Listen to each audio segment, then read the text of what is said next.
A very good morning, class 10 students.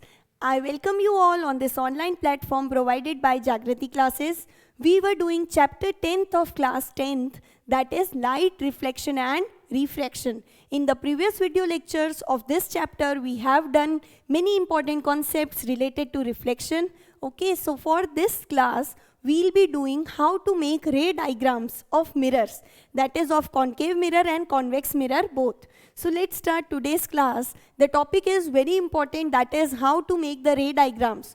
Okay, most of the times or every time questions you will get from the ray diagrams, you have to, that is you will be given, make a ray diagram for concave mirror when the object is placed at center. Then if you have missed the previous videos, so you should watch first those videos where we discuss definition of some important terms related to mirrors. That is, what do you mean by center of curvature, radius of curvature, then you have pole, aperture, principal axis, principal focus, and many more such definitions we have discussed. So in this class, firstly we'll be seeing the rules. That is, there are some proposed rules which you have to follow in order to make the optical ray diagrams. And then we'll be discussing how to make it, how you get so many kinds of diagrams. So let's start today's class. So firstly, before actually moving on to the ray diagrams or starting with the rules, I'll tell you some important definitions which I said, that is virtual, then you have a term erect.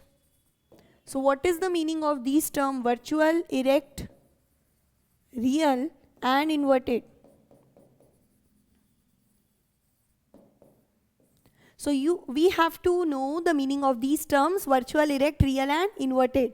So the most simplest term is erect. Erect means which stands, okay, erect means upside. Standing upside means if I say you that I have my object and our favorite object is candle. So I have this object and if I view this object in any of the spherical mirrors, so let's suppose this I make a concave mirror. Then there are two chances. One is that I can see this object, that is the image of this object, to be like this. So when the image is placed upside down, then it is known as inverted image. And when the image is placed, let's suppose now I take a convex mirror, I keep my object and the image which I obtain is also upside down. So when the object and image, when the top of the object is the top of the image and the downside is the downside, when both the sides of the object and image are same, then you call this condition to be erect. But when the object is placed upside down, then you call this condition to be inverted image. So we can get two kinds of image. This one is known as inverted. This is your inverted image, whereas this sort of image is called the erect image, the erect one. So these are the two terms, erect and inverted, which you should know. Then is virtual and real. Virtual is the image, the simple definition is which can't be taken on the screen, which can't be obtained on screen. Whereas real images are those images which can be taken on screen. So real image, they can be taken on the screen. Remember that all these terms which we have, virtual and erect, real and inverted, all these are used to define the properties of the image formed. So these words define the kind of image formed, that is virtual image which can't be obtained on screen. Now there remains a confusion that what do you mean that it can't be taken on screen and real can be obtained on screen? That is, if you obtain an image, let's suppose I obtained this image, erect image, and if I place a screen here, so this image cannot be, it would not appear on the screen which I placed, and hence this is known as virtual because it cannot be obtained on any kind of screen. And let's suppose if I say that I placed a screen here and I obtained this image on my screen. So this would be called as real.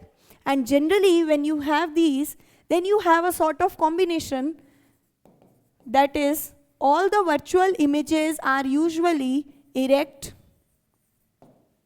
and all the real images have the character of inversion, that is, they are usually inverted. So remember that virtual is combined with the term erect, but erect means it is standing straight upside and virtual means it is not taken on screen. It cannot be obtained on screen.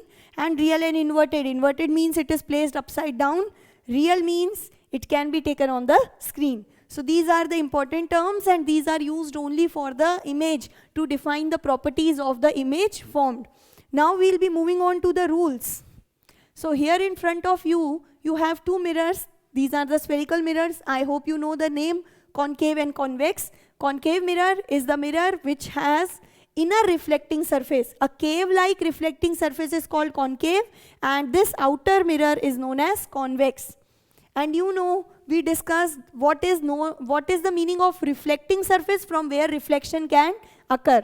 And for making one surface non-reflecting, we do a silver coating, okay, or a coating of paint. See here, the gray color, this gray boundary is a type of coating done on the mirror. So this surface is the non-reflecting surface and this above surface, the black line, gives you the reflecting surface. So this all we have already discussed. We are starting with the rules of image formation by mirrors, by spherical mirrors. And in spherical mirrors, we'll be dealing with both the kinds of mirrors, that is concave and convex. So the first one is what you have in front of you is a concave mirror and the next one is a convex mirror. How can you define concave mirror? Concave mirror is the mirror which has a inner reflecting surface and convex is a mirror which has a outer reflecting surface. Concave mirror, I told you, it is also known as converging mirror. It means when light rays from the object pass to the concave mirror, then after reflection all the light rays, they meet at a single point and that point was known by what name? Correct, that was known by principal focus, okay, that is principal focus. So concave mirror is called converging because all the light rays actually meet at a point, whereas in the case of convex mirror, this mirror is known as diverging mirror. All these concepts we have discussed in the previous classes and these are very important. So diverging means what? A kind of mirror in which the light rays after reflection, they appear to meet at a point, okay? What happens is, on your convex mirror, whenever a light ray comes, then it gets spread out, it diverges. But if I extend this ray backwards and if I draw one more ray, it would also get diverged. And if I extend both these rays, then both these rays appear to meet at a point. Here the word appear is very important. See, they are not actually meeting. In the actual sense, they are getting spread. One ray is diverging here, other is here. But if we are extending both the rays, then they appear to meet at a point and this point is called principal focus. And hence these kind of mirror are called diverging mirrors. So let's start with the rules. The rule 1, it states that when incident ray is what? The ray which is coming from the object. Ray coming from the object, okay? Then this incident ray, that is the ray coming from the object, is parallel to the principal axis, is parallel to principal axis, then after reflection,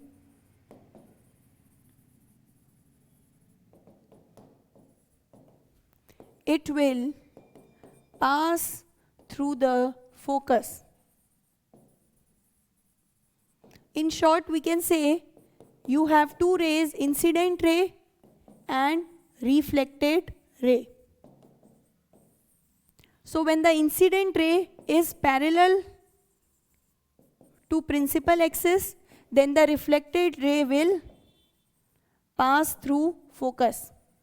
Focus is represented by capital F. So when you have parallel rays, then they would pass through focus. See here in the diagram, there is a light ray. This is your incident ray. And see this is the incident ray. This imaginary axis is the principal axis. I told you it is an imaginary straight axis which joins center, focus and pole. All these definitions we have already done. So when the incident ray is parallel to the principal axis, see it is parallel, then after reflection, after getting, this is the parallel ray coming, and after getting reflected, it passes through focus. So this is the first rule. Whenever you draw parallel incident rays, then after reflection they should pass through the focus. See, we can also make it here. This is the concave mirror, this is your principal axis. And this is my object. So I can have many rays coming from the object. This is my first ray, this would be the second ray. All these rays you can see, the first ray is parallel to the principal axis. The next one is also parallel to this red between line is the principal axis. So both these black rays coming from the object, these are incident ray. From each and every point on the object you can draw infinite number of rays. So these rays, when they get reflected from the mirror, then they would pass through focus. Okay, each ray will meet on the point principal focus. So this is the first rule. This we have made for concave mirror. The same I can also make for convex mirror. Okay, I am taking a convex mirror, I am making the principal axis. Then this is my object. To show convex mirror, the correct way is you have to polish. Okay, you have to make these lines. This is the correct representation we discussed earlier when I told you a comparative account between both the mirrors. So this is a convex mirror, this is my object. This is the ray, incident ray, which is coming, which is parallel to the principal axis. So after reflection, I know it would get diverted. But if I trace the ray back, then it would appear to meet at a point focus. So this would be the representation as you can see in the diagram for convex mirror. This is the incident ray, this is your principal axis. This incident ray is parallel to principal axis. After striking the mirror, it gets diverged, and then when you trace the ray back, then this ray appears to pass from the focus. So this is the first rule. I hope you understood. Now we are moving on to the next rule, that is rule 2. And rule 2 is just reverse of rule 1. Now I will be writing in short.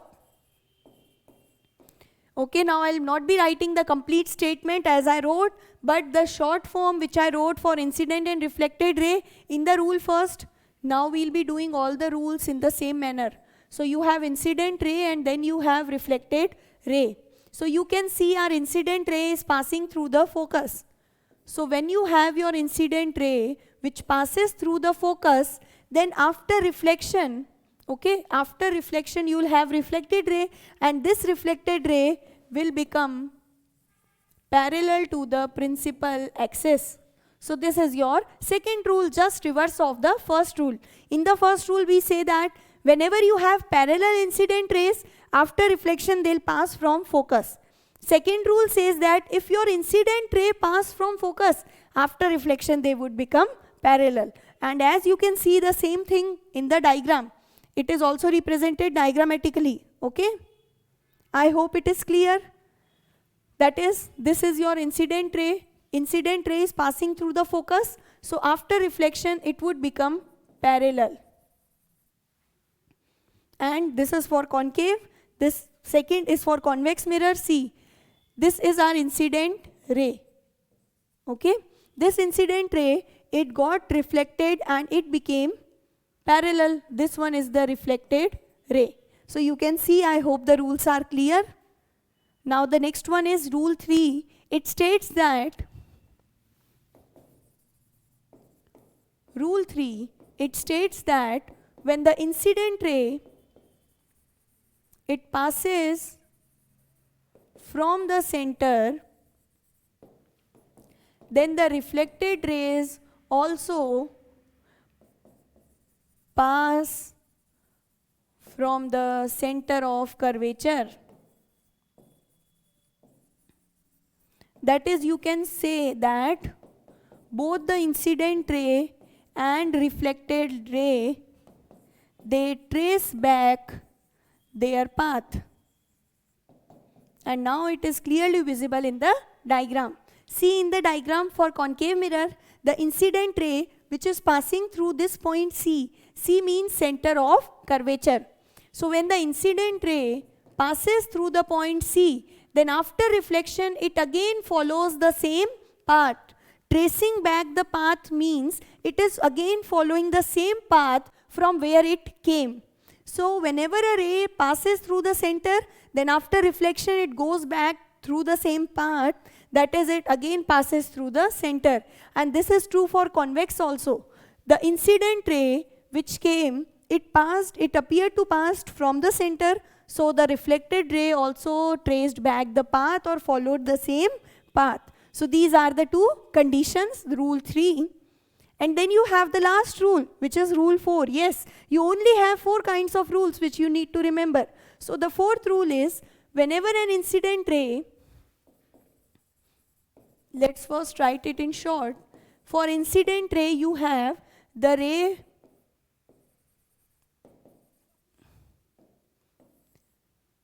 this incident ray is being incident on the pole of the mirror. So after reflection, the reflected ray will make an equal angle. Let's write it in short, that the reflected ray will make an equal angle to the angle of incidence. That is, when you have any incident ray which is on the pole, okay, or which is directed towards the pole, then the angle between pole and principal axis would be known as, this is incident ray, this is known as the pole of the mirror, this is your principal axis. Angle between incident ray and principal axis is called angle I, angle of incidence. So then after reflection, the ray will make equal angles and it would get reflected.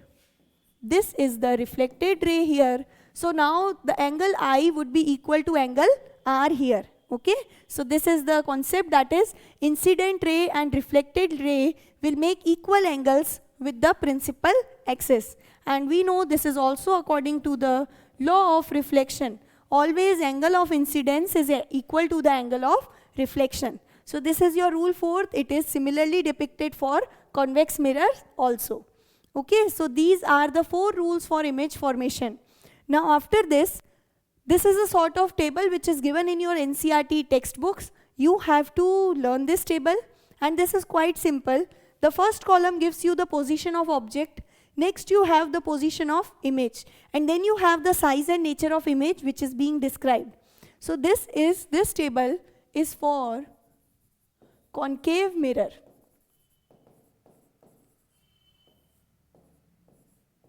Okay, this table is for concave mirror. For concave mirror, what you have, when the object is at infinity, then image is formed at focus, and such image is highly diminished. It is very smaller in size, extremely point-sized image is formed, and the nature is real and inverted.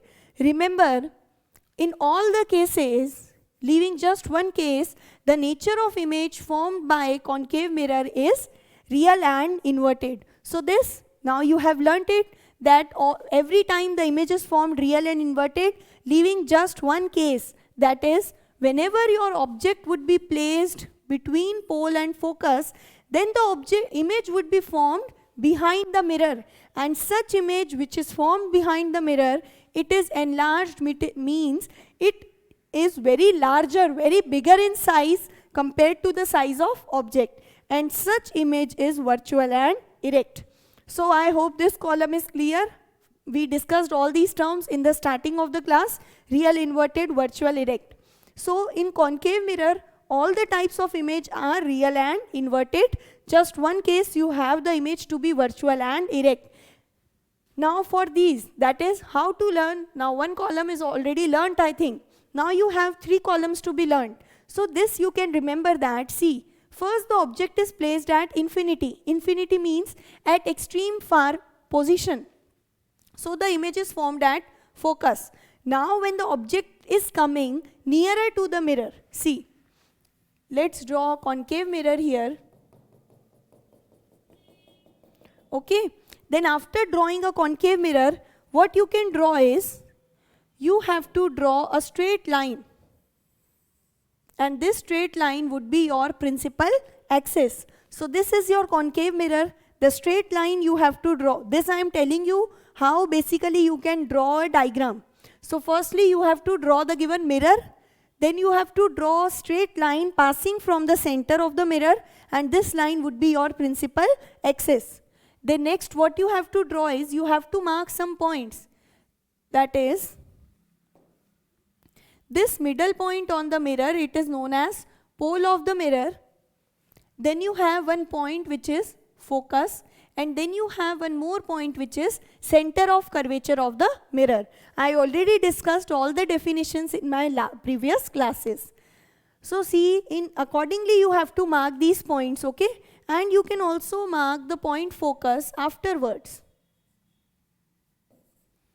So you have to just mark 2 points, the pole and center. And you have to remember that focus would come between the center and the pole, okay? And with this we'll also do a relation, which is a kind of important relation. We have skipped it. Relation between radius and focal length. So focal length is shown by small f, radius is shown by small r. So this is the relation between radius and focal length. Radius is what? If this is your mirror, this is the pole, this is the center. Then the distance between center of curvature and pole, it is called the radius. And what is focal length?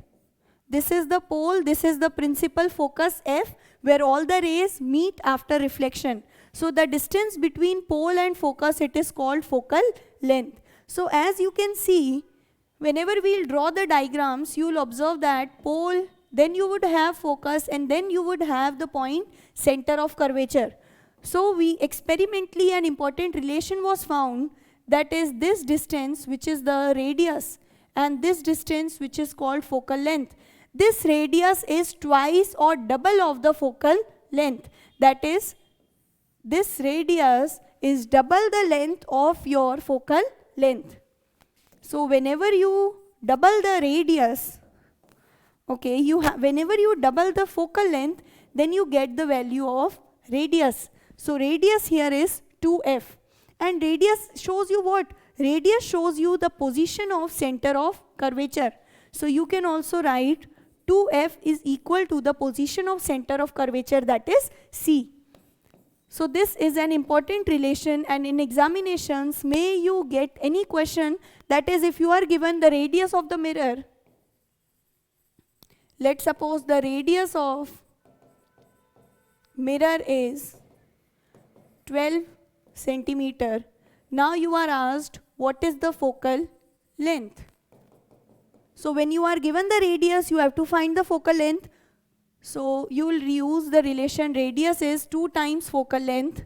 So whenever I halve the radius, I would get the value of focal length. So focal length would be 12 divided by 2, which is 6 centimeter. So this would give you the value of focal length. So this is the formula, the important relation which you have to remember. Focal length is half of the radius, or twice the focal length gives you a value of radius. One and the same thing you have, okay? So remember the relation, and many times the students invert this relation. So you have to remember a general scheme, that is, whenever you draw ray diagram also, you can keep this general idea in your mind. This point is pole, this point is F, and this point is center. So you have these points in this general sequence. Okay, this would be the correct diagram. You can never obtain center and then you cannot obtain focus. This is the wrong diagram. So you can remember the correct sequence. That is, focus is always present between C and P. So the general scheme is CFP. So you can remember, while drawing the ray diagrams for mirror, the general scheme would be CFP. That is, this focus, it would be present between center and pole. And the relation, I can write it again here, that is radius is equal to 2 times of focal length. This is the simple relation what we have. Now, I told you that the general scheme is what? CFP. So here also you know that pole is situated on the mirror. Then you have center of curvature, and between center and pole you will have a focus, principal focus.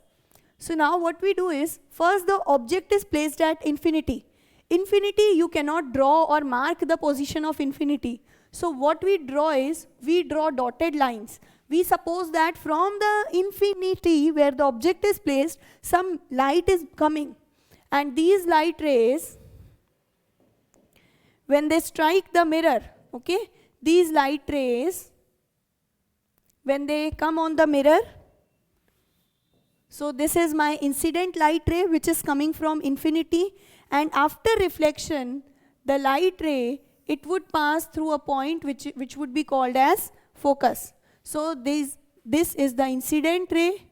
After reflection, it gets reflected and it passes through the point focus. Similarly, you would have one more light ray. This you can take to be the second light ray which is coming. And this light ray is again parallel to the principal axis. We are drawing the rays according to the 4 rules which we studied. So when a ray which is passing parallel to the principal axis, this is parallel to the principal axis, so after reflection, it would get reflected and the reflected ray would pass through focus. So this is the direction of reflected ray, and you can see that these are passing or they are meeting at a point known as principal focus. So this is the way to draw the ray diagrams. At least in the ray diagrams, you have to make any of the 2 rays which we discussed. That is, from the 4 rules, you have to make at least 2 rules in the diagram. That is, you have to make any 2 rays, because these 2 rays would give you the intersection point, that is the focus. A single ray cannot intersect. How you would find that where is the focus? If you make one more ray and the point of intersection would give you the point principal focus. Now we have discussed the first point, that is when the object was at infinity, then image is positioned at focus, and this image you can see is very point size. The object might be large, but the image formed as focus is very smaller in size, that is, it is point sized. Then when the object is kept beyond C, so let's keep our object beyond C. I just want you to understand one concept, okay? So see, our object is now, firstly the object was at infinity, now the object has came near to the mirror. So the object in second condition, this is our object in this second condition. So the object is beyond C, image is formed between F and C. We will discuss how the image is formed, but let's suppose the image which I am representing with the different color, it would be formed between F and C, real and inverted. So you will have the image here for your second case, okay? We'll discuss how it is formed, but according to the table we are doing. Now the object in the third case, the object is at C and the image is also formed at C. So let's place our object at C in the third case. So the image will also be formed at C. Now see, the object is placed between C and F. That is, now you have the object anywhere between center and focus. Let's suppose I kept my object here. So now the image is formed where? In the fourth case, the image is formed beyond C. It means my image is being shifted beyond C. So the image would be at the back side of C. So if you observe, you will be able to see that my object is moving towards the mirror in every case, whereas the image is moving away from the mirror. In the second case, object was here. In the third case, it is here. Now it is here. It means our object is moving near the mirror, and when the object moves near the mirror, then the image is shifting away from the mirror. In the second case, here I had the image. In the third case, it went more far from this mirror, then it went more far in the fourth case. So when the object is moving near to the mirror, the image is moving far away. Image is getting far from the mirror. Okay? So in this manner, you can learn the table. That is, you can learn when the object is at C, the image is formed at C. When the object is at infinity, image is formed at focus. Now when the object is beyond C, then the image would be between F and C. When the object is at C, image is at C. Now the object is between C and F. So the image would be at the backside of C. I hope you are able to interlink the concept. That is, the object is moving nearer to the mirror, then the image is shifting backside or far away from that mirror. And in this way, you have to learn the table, okay? From this table, what you will be asked in the examinations, you will be asked or given a question that draw the ray diagram when the object is placed beyond C, and also tell the size and nature of the image. So you have to draw the diagram, then you have to tell the size and nature of the image also. That is, the image would be of same size and it would be real and inverted, and then you have to make a proper diagram. So in the next class also, I hope till then you learn this table at least and the 4 rules. These are very simple, which we discussed. So learn the 4 rules for concave and convex both, and then learn this table. And then we'll be discussing the ray diagrams which are given in your books for concave mirror. As you have 6 cases in the table, 1, 2, 3, 4, 5 and 6. So similarly 6 ray diagrams are being given in the textbooks. And if you have learned the rules, you can go through these diagrams and I am sure you will be easily able to understand them. So then we'll be discussing after concave mirror, you have just a similar table for convex mirror. Only 2 cases are there, possible cases, and 2 diagrams are being given for the relative cases. So after this, we'll be doing the new topic. So in the next class also, we'll be discussing image formation by concave mirror. That is how these diagrams are made. I'll tell you 2 to 3 diagrams from this, and then we'll discuss the diagrams for convex also. And I hope then you would be able to do ray diagrams. But these diagrams require practice. Without practice, you cannot master this skill. So do practice. It would only require 2 to 3, times of practicing such diagrams. Thank you for joining today's class. If you have any sort of queries, you can contact us. Till then, stay home, stay safe.